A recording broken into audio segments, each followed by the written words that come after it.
Hey, Kevin Schmidlin here, host of Philly Who, and before the episode gets started, I want to make a direct ask. If you like the show and you'd like to hear more, make sure you're subscribed on iTunes, Google Play, Stitcher, wherever you get your podcasts.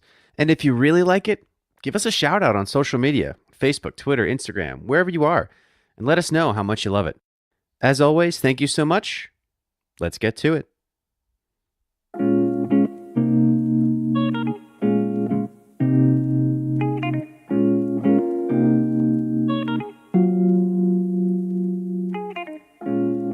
You're listening to Philly Who, the podcast that tells the stories of the doers, thinkers, and performers of Philadelphia. I'm your host, Kevin Schmidlin, and today I'm talking with Philadelphia basketball legend Fran Dunphy. Fran has been the head coach of Temple University's men's basketball team since 2006, and before that he spent 16 years as the head coach at Penn. He's earned an MBA from Villanova, and he started his college basketball days as a player and then assistant coach at Salle. This 40-plus year career spanning all over Philadelphia's universities has earned him the nickname Mr. Big Five, which, when you hear this conversation, makes a lot of sense. When you join the Big Five, you know you've joined something unique. Your personality is not going to dominate over what has already been established. What is a real tribute to Philadelphia is we are still doing it. We'll hear about the challenges a college coach faces in helping their players balance the grind of earning a degree with the pressures of the national spotlight. When Mark didn't do so well, it was plastered all over the news media. Now, Mark did very, very well, and you know what was in the Inquirer and the Daily News and Comcast Sportsnet on the ticker of ESPN? Absolutely nothing. And we'll hear how Coach really had no plans on making a career out of coaching at first, and his philosophy on just taking life as it comes. We're oftentimes busy trying to make things happen, and the reality is things are happening around you all the time, and if you pay attention to them, then you're going to follow a different path. All this and more about Coach Dunphy, Big Five basketball, and what it all means for Philadelphia right now here on Philly Who. I'm your host, Kevin Schmidlin. Stay tuned.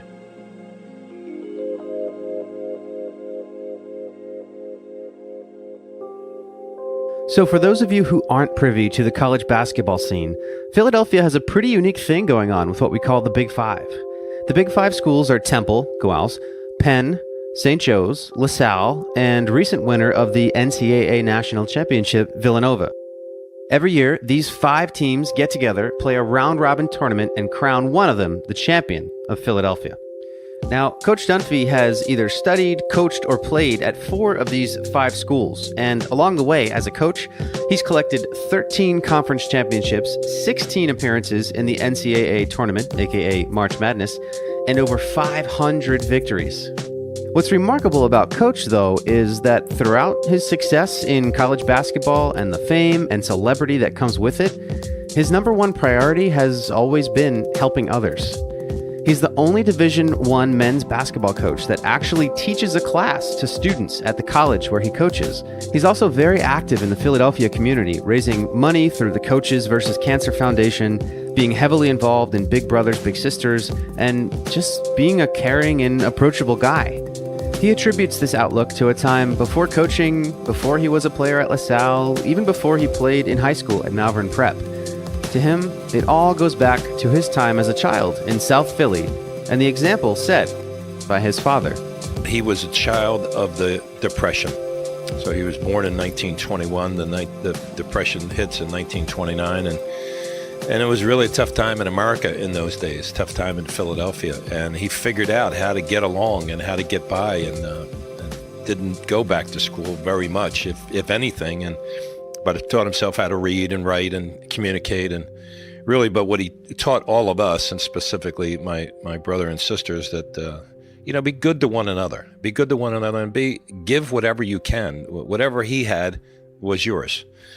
We led the country in people coming to our house for lunches or dinners, and it was wonderful. You'd sit around the dining room table, and we just got along with one another, and we still do today, which is a wonderful part of who I am, I think.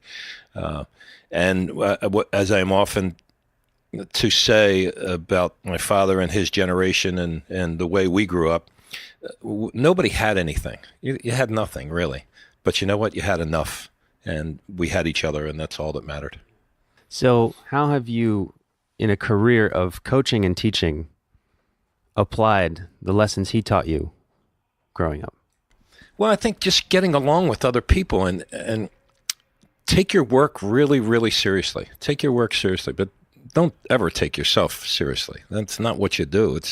There's no advantage to that. You're no big deal, and you're part of the whole. And give it the best shot you have every single day. Like when we go out on the court, we're all business and ready to go. When we get off, all right, how can we help one another? How can I help one of my assistant coaches? How can the guys on the team help one of their teammates? Are they struggling in school? Are they struggling with a personal issue? Are they struggling in basketball? How are they going to get out of it? How are they going to get out of that struggle? So, and everybody's going to hit some sort of difficulty along the way. Along their path, you're going to hit some road bumps. And how you get over those road bumps or around them or whatever you do, that's going to be the sign of a long, well-lived life. Because none of us are escaping. Is it true that at first you weren't as interested in being a coach or making a career out of being a coach? Yeah, I didn't really have that as a goal for me, and I think I probably related that to you in a classroom situation because I oftentimes will say to those people in the classroom that we're oftentimes busy trying to make things happen. And the reality is things are happening around you all the time. And if you pay attention to them, then you're going to see something that really attracts your attention, and you're going to follow a different path. And life just does. It happens to you. If you pay attention to it, it'll be really good to you. And so that's probably the phraseology that I used. But it was one of those things where I was tending bar. I was playing golf every day. I was having a nice life for myself. And my old high school came to me and said, we need a new basketball coach. And my response immediately was, well, I think that's great. I hope you get one. And they said, no, we want you. I said, not really. It's not something I really want to do.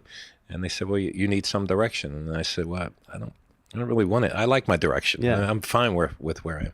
But I acquiesced, and I'm glad that these two gentlemen, Jack McGuinn and Jim Stewart, pushed me a little bit to do this. And my life changed from that point on in so many different ways. Yeah. So at what moment did coaching basketball go from being an acquiescence to this is my career? Probably after when I was a high school coach, it was great. I had some really good guys that I coached, and really they brought me along and they took good care of me. And then one of my old teammates at LaSalle, Lefty Irvin, got the LaSalle job, and he asked me to move from the high school level to the college level. And then that's probably when it started that maybe I should really make this something greater than it is at this point. It was sort of it was a whim in some ways, and then it became a professional pursuit. And I'm very appreciative of Lefty giving me that chance. Yeah. How intentional was it that your coaching career wound up keeping you in Philadelphia for 40 years? A little bit intentional in that I had left to go to American University for 5 years in the early 80s. And then I got the chance to Lefty Irvin actually, I coached in Lefty's first year with Lefty, and I coached in Lefty's last year. And so he had an opportunity to get me back, and we talked about it a little bit. And I said, by that time I had gotten married, and my wife and I, we bought a house in Philadelphia, even though I was living in half the time or most of the week in D.C. And so it worked out fine. And but I came back to Philly, and then I got a chance to move to Penn, and then I got a chance to be the head coach at Penn, which was beautiful. Yeah, wonderful thing. So let's go there. So you spent the better part of over a decade as an assistant coach. Penn comes with you with the opportunity to be a head coach. What goes through your mind? Well, they didn't necessarily come to me right away. I was an assistant coach. The head coach, Tom Schneider, left to go to the Loyola College of Baltimore. And then I was sitting there as an assistant, and I wasn't the first, nor the second, nor the third choice. But they gave me the job in the end. And I think for all of us as coaches, When we are an assistant coach, we think we have all the answers. We know exactly what kind of head coach we're going to be and the things that we're going to do. And I was given this wonderful opportunity, and about a month in, I said, what have I got myself in for? I'm clueless. And I think that's not only true of coaching, it's true of life. Whatever the steps that you take to finally get to what you think is sort of a pinnacle, along the way, you don't really know. You don't know what it's like to be in somebody else's shoes, or there's so many of those phrases that the buck stops here, or it's lonely at the top. It's absolutely true. It is very lonely, and if you do well, then everybody's in your corner, and if you don't, then everybody's after you. But that's what you sign up for. You know that full well going in when you reach these levels of leadership, and it's probably more the leadership aspect than it is the coaching or head coaching pain. It's the leadership, and you got to be available at everybody, for everyone. Right. So were those challenges a surprise to you, or did you kind of see them coming as you came in? A little bit of each. I saw some of them, but I didn't see everything. Yeah. I don't think anybody's equipped to see everything, but it does grab you by the throat a little bit, and you got to pay attention to it. And so it was terrific, though, and the learning experience part of it is great. But you need really good guys to come into your program, whether it's assistant coaches who help you, or it's really good basketball players who get you over the top. It's like anything else. You're probably not doing much all by yourself. It's not your great leadership. It's somebody else helping you along the way. And so that maybe goes back to the old man as well. Yeah. It's not about you. Life is not about you. And that's what he taught us. That's great. So you experienced great success at your time at Penn in the Ivy League, many NCAA tournament appearances. And then in 2006 is when you became the head coach of Temple University, and that was right after John Chaney retired. So I read that you reached out to John Chaney and said that you would not take the job without his blessing. Why? Why not? Well, because John Chaney is an icon in Philadelphia, and he had given this university everything he had for 24 years and did a phenomenal job, absolutely phenomenal job. So to succeed a guy like that, you want his okay. It would have been okay for me to get his okay. It would not have been okay had he said, you know what, Fran, I'd rather it go to somebody else. And I had a wonderful job at the University of Pennsylvania. I could have stayed there forever if they would have had me. And I would have been the luckiest guy I know. And then I got a chance to come here to Temple and just experience something different. The missions of both institutions are different. And yeah, can you talk about that? They're both that? great. They're both great, the missions. Mission of Penn is pretty well documented in that it's a university that is very powerful, very important certainly in the country, but also really important in Philadelphia. It's the largest employer in Philadelphia. Temple being second or third, I'm not sure exactly where they are, but Temple's in a very similar spot in that regard. But this is a different kind of environment academically. It's the school for the everyman. We have honor students, which you're familiar with, and we have some at-risk kids who are giving opportunities by this phenomenal university. We're the school for everybody, and we have everything. Not that Penn doesn't. That Penn has just about everything as well. We have it a little bit differently. We have a great value to this education, which is so important in this city. We have we have a dental school, a law school, a medical school that is so important. We have a health system that is very, very important, and we sort of taken over that role of the public hospital in Philadelphia. So I oftentimes will talk about the hospital and the health system and how important it is to this city, in that you could go up to the emergency room today and there would be 75 to 100 people in there, most without a whole lot of money and a lot without insurance. And Temple never turns anyone away. They put their arms around you and say, I'm going to heal you. We're going to heal you. We'll take care of you. Is there a greater mission in life than that? And to help others. That's what this place is all about. And that's why I feel so grateful for my time here. Yeah. So what was the biggest surprise adjustment that you had to make when coming from coaching at Penn and then, taking the reins from John Chaney and coming over to Temple? Well, I don't know that it would have been any different a surprise going from Penn to Temple as it would have been going from Penn to any other Sure. university. It's a change, and change is seen as difficult in some ways, and it was, it was because I didn't know anything. I thought I knew a lot about Temple, and then I got here and discovered, like moving from an assistant to a head coach, you don't really know until you experience it. You got to get in somebody else's shoes, and so that's what I did for the first year or so, and I tell this story too, and I think it's important because life has changed even more dramatically than when I first got the job at Temple. Mark Tyndale was our best basketball player, and here I am. I'm taking this job from Coach Chaney, and in Mark's first semester, he was ineligible to play because of academics. So in that. So when it was announced, it was in the Inquirer and the Daily News and Comcast Sportsnet, and on the ticker, the bottom ticker of ESPN, Mark Tyndale is ineligible to play in the first for the first 6 games of his junior year. Well, that hurt. That hurt me. It hurt the team. It hurt Mark Tyndale. And in that same semester that he couldn't play, he took 4 courses and he got 4 Bs in the class, as I recall. And so the message to the kids was, now, when Mark didn't do so well, it was plastered all over the news media. Now, Mark did very, very well, and you know what was in the Inquirer and the Daily News and Comcast Sportsnet and on the ticker of ESPN? Absolutely nothing. Nothing. No one reported it. We knew it, and we were impressed by it, and I was so happy for Mark. And then he came, and he had a rest of a good junior year, and he had a very good senior year, and led us back to the NCAA tournament, and grateful for that. But I think that the message that you would give to people is that when it's not such a good thing, it's going to get reported on right away, and we don't report enough about the good things that happen. Although, and I mentioned it to our guys, and I want to show them inspiring things often.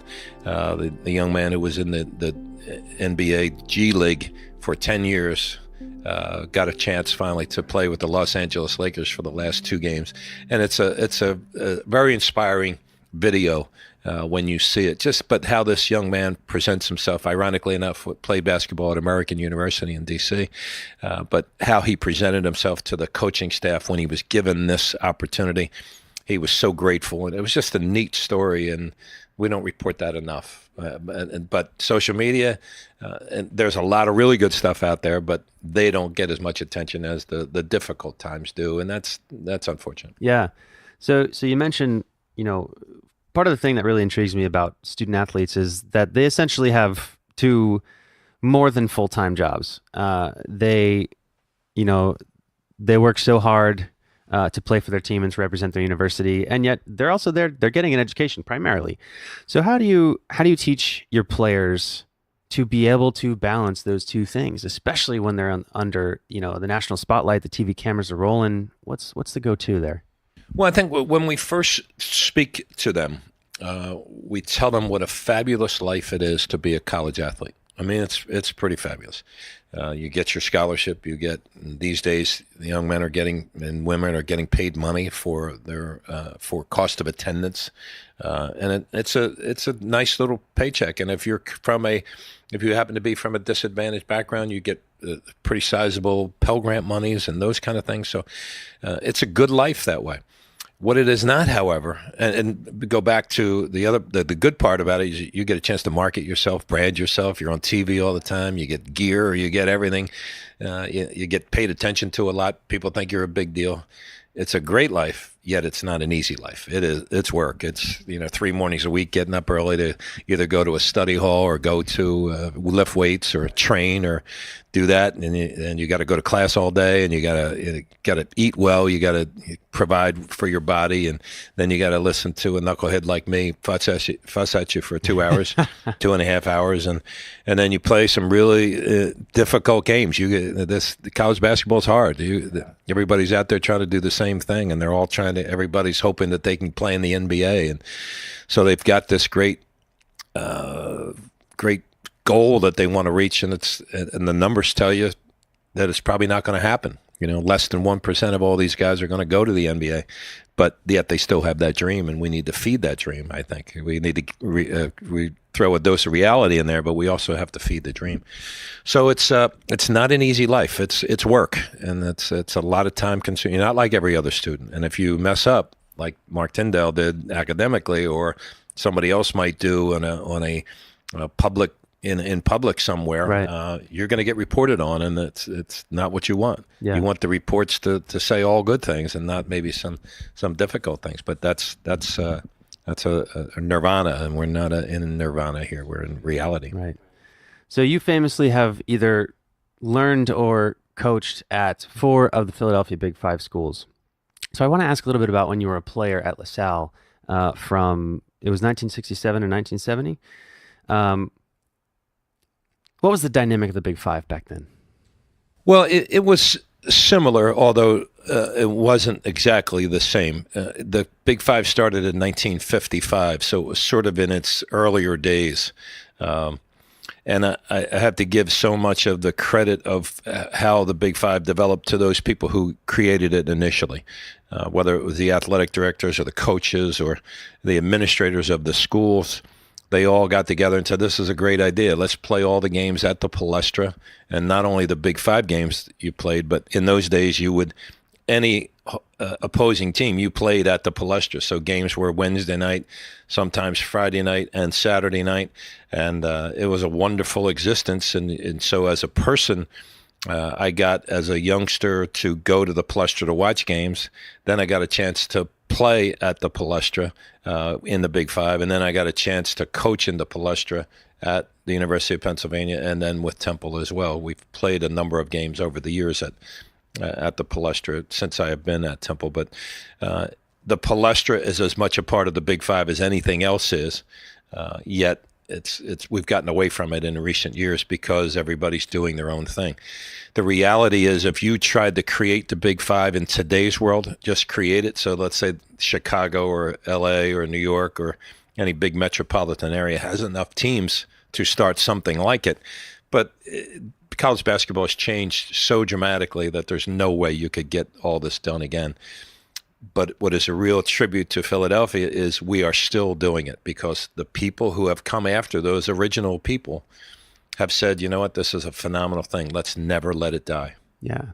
So how is the dynamic these days between the Philadelphia Big Five coaches, in a time of such national attention and such a national conscience around college basketball, and, like you said, a lack of local focus? Mm-hmm. What's it like? Well, I don't know that there's a lack of local focus. I think there still is. It's just different. It's not lack of focus, or it's not anything that is dramatically different. So, for example, last weekend we were recruiting, and Jay Wright and I sat in one area for one game, and then Zach Spiker and I sat in another area, and then Bruiser Flint and I sat in another area, and then if John Giannini was there, I would have sat with him. But I did sit with Ashley Howard, who just took the job. And if Phil Martelli was there, I would have sat with him. And if Steve Donahue was there, I would have sat with him. So wherever we go, we sit together. We do different things. And some of that is because when you join the Big Five, you've joined something unique. And your personality is not going to dominate over what is already been established. So for us, it's perfect. We all get along. Do we want to beat the pants off of one another? Yeah, we sure do. But we all get along, and we all respect one another. And I think that's a given when you join the organization. So the other thing that has probably galvanized us even further is our coaches versus cancer program. So most recently we had a big gala, and Jay couldn't attend because Jay was visiting with the Pope, which is pretty cool. Wow. And so we were all jealous. We're jealous of his recent success, but we're all jealous that he got this great opportunity to sit and hang out with the Pontiff for a little bit, which is a pretty neat thing. So, but again, we all do this work together, and it's an important fact for a feature for us to really make as good as we can. I think we're at the top of the list in terms of all the other NCAA schools raising money, but we should be at the top. We got 6 of us, and we have a great city that is very kind and generous and very accommodating to us. So we should be the best. Right. So you mentioned Jay Wright's recent success. At the time of this recording, Villanova is just coming off their second national championship in 3 years. And the Big Five was also created the year after LaSalle brought home the national title. So do you think that there is a difference in feeling in the Big Five after one of the teams takes home the championship? And I don't think so. I think this is still, the generic fan is still rooting for Philadelphia. Now, are there Temple fans that would rather see Temple win, or St. Joe fans and Penn fans and what have you, and so on? Yeah, there are. And a number of years ago, we tried to have a triple header at the Palestra with all 6 teams participating, and everybody thought that we were going to sell out every ticket for every game. Well, the games were sold out, but when the Villanova game was on, the Villanova people watched, and then they left. Either they didn't come for the first game or didn't stay for the last game, and that was true of the other schools too. It wasn't quite, there wasn't 87-07 generic fans there, but that's just the way that I think the game has evolved. Now the TV has changed everything dramatically. So back when I was a kid and playing, there was not TV every game. There was a lot of TV though, but it wasn't the same. There wasn't ESPN. It was a local TV station. It was black and white TV. It wasn't the festive atmosphere that it is today. With your public persona, it seems that to you, fame, attention, and accolades are really not that important. Ironically, you handle the fame and the attention with such grace that you are famous for that fact, if anything makes you more famous. Is that something that you had to learn to deal with at first, or did you find that you naturally had a propensity to stay humble and to not let the fame go to your head? Well, I appreciate what you're saying, Kev. We've had a nice run of success over the years, and that's been great. Certainly not to my doing, but we've had some really good players. But again, it goes back to the thought of take your work very, very seriously, but don't take yourself serious. It's if we're removed from the situation, everything's going to go on. It's not like life's going to stop. Everything's going to go on. And when I leave Temple basketball will be in great hands, and somebody else will do it great. And we're here. We're just really here for a cup of coffee, And when that coffee's over, walk away and appreciate what has happened to you, and hopefully you've done your job as well as you possibly could. And you're not going to please everybody. You're never going to be perfect, but do it the best way you can, and life will be okay. And that's another lesson that we try to teach to these guys. If you're truly a good human being and you work really hard and you understand how to build relationships and be good to one another, you'll be a success. You may not have millions of dollars all the time, but you'll be a success, and life will be good for you. But appreciate what it is that you have, and don't worry about what it is you don't have. But don't ever take yourself real serious. Yeah. So I'd like to ask you a couple questions that I ask all my guests, just to get different, perspectives of them, of Philadelphia, maybe compare them a little bit. So what do you think is the biggest challenge facing Philadelphia today? When you see poverty hit, and we're talked about as a city that has great poverty, well, that bothers me. It bothers. I think it bothers the growth of where we can be as a city, because I think so many great things about this area, because we have everything. We have great location. We have again some wonderful educations, and hospitals are fantastic. And again, we have a player like a Comcast. I marvel at Independence Blue Cross and all the things they've done for the city, and a simple thing like the Broad Street Run, and you see 40,000 people running up and down Broad Street.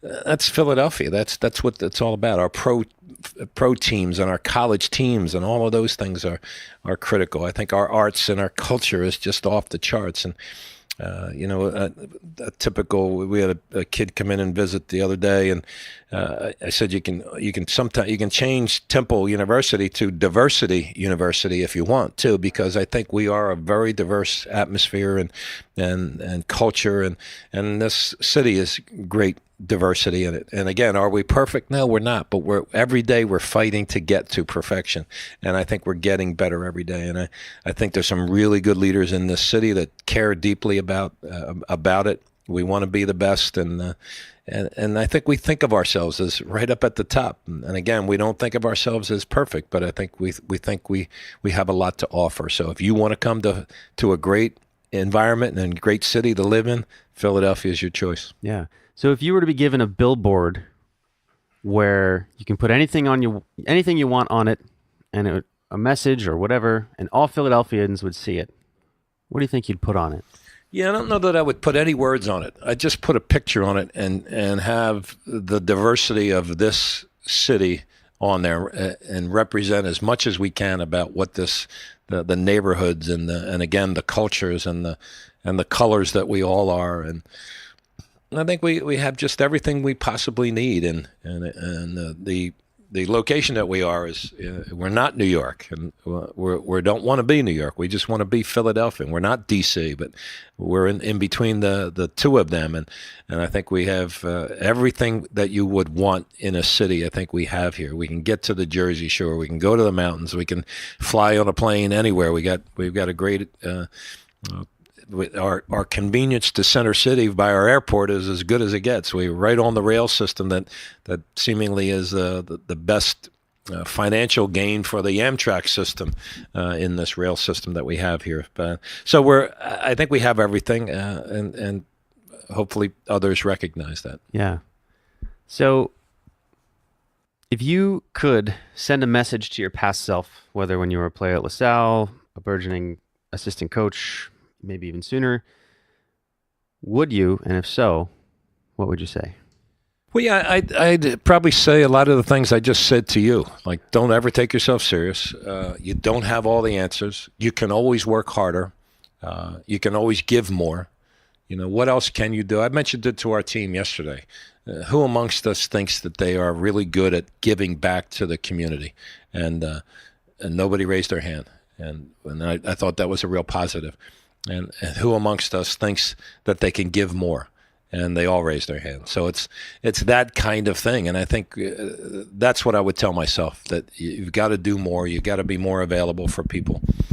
And I think I'm okay at it. I think I try to be as available. So when Kevin calls me up and says, I want you to be on the podcast, yeah, I'm in. Yeah. I'm in. But it's not about me. It's about you. I want to do this for you.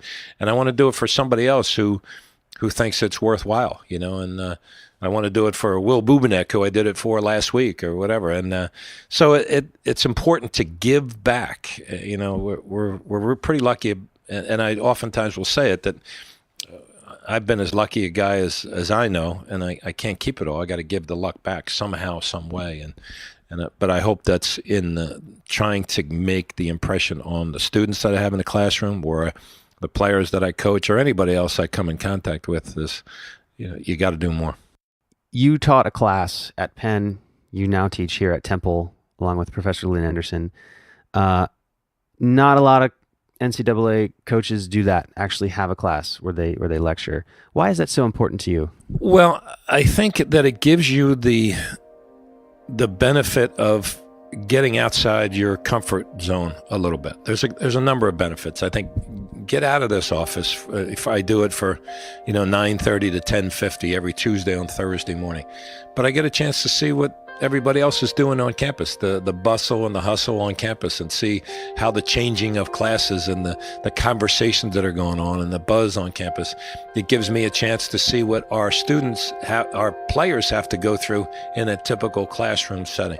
I think I learn from somebody else, and if when I do stop, I'm hoping that I'll be here on campus a lot of days, and maybe I'll audit a class. I'll take Italian, because my mother was Italian and my grandmother lived with us, and they would both speak Italian so often, and like a stunad, I never paid attention back in the day, and I'd like to learn it. I'd like to learn a language that's different, and maybe when I do visit Italy the next time, I can order some food or ask for some help somehow, some way.